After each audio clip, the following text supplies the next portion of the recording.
Ang Bob Ongkor dito ay nahihirapan kumuha ng asol na blue buff, kaya naman tinulungan ko siya para matapos agad.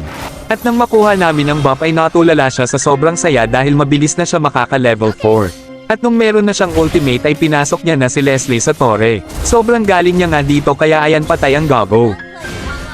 Naisip ko baka kulang pa siya sa item kaya naman tinutulungan ko siya makapagpulang red buff dito. May tikbalang pa na gusto manggulo pero prinotektahan ko ang bobo na core namin para hindi siya maagawan sa pulang red buff. Sobrang nagpasalamat nga siya sa ginawa ko kaya naman tinulungan ko uli siya hanggang sa asol na blue buff. Ang sarap talaga sa pakiramdam kapag may natutulungan kang tanga mag-core. Sabay dumalaw kami dito sa taas para pitasin ang bobo na ito.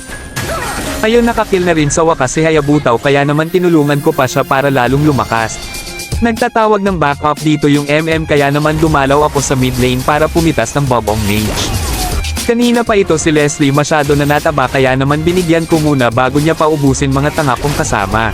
Sinigurado ko na lagi ko mahuhuli ang bobo na ito dahil mahirap na kapag naka-snowball yan dahil dark system pa naman mga kinampi sakin.